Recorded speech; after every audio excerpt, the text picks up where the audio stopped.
In my lifetime, since the Second World War, wildlife in this country has collapsed.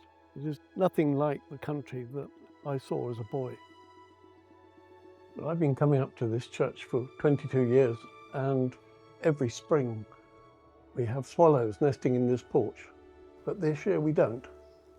And I thought, well, perhaps something's happened, but when I got home, I found that the swallows on the river are missing. Absolutely heartbreaking. And then, of course, one realises that 60% of the flying insects, which is their food, they've gone this last 20 years of my time here. It's palpable, and it's a loss. And here in this small churchyard, we do our bit for nature as best we can, along with thousands of other churches across the Church of England in the Living Churchyard project. But beyond this wall, the church commissioners own something vast, more than 100,000 acres, which is 1.5 times the size of Birmingham. And much of this land is industrially farmed for profit. It is on this land that action must be taken. Without it, nothing we do here will ever be quite enough.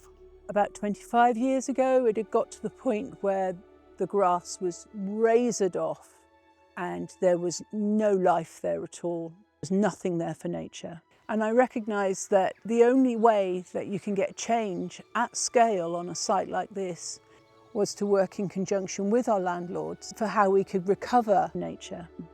It's an amazing opportunity to work with a landlord who really cares about the long-term stewardship of their land, but also has that social responsibility, thinking about community at the same time. We farmed when Charlie inherited NEP for 17 years, and by 1999 we were £1.5 million in debt.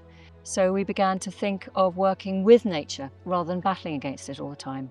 30 by 30 is a global agreement that we are going to dedicate 30% of our land and 30% of our seas to nature. And it's absolutely vital that we do this because nature is that life support system on which all species, including us, depend. And with that incredible changeover from that farming system to the nature system, we've now got a butchery business, so we're still producing food. We've got a tourism business, and then you've got the restaurant and the shop. Yeah. So suddenly our employment has rocketed. And that's all made this estate profitable and actually very comfortably profitable. This is what 30 by 30 looks like to me. It's important to my farming business and it provides me with an income. Landowners like the National Trust, the Crown Estates, the Royal Duchies are taking part in this big national movement of 30 by 30, and the church must not be left behind. For 2,000 years our faith has demanded that we rise to meet every crisis, and this time it's no exception. And so we are here not to exploit creation, but to heal it. And that is our task.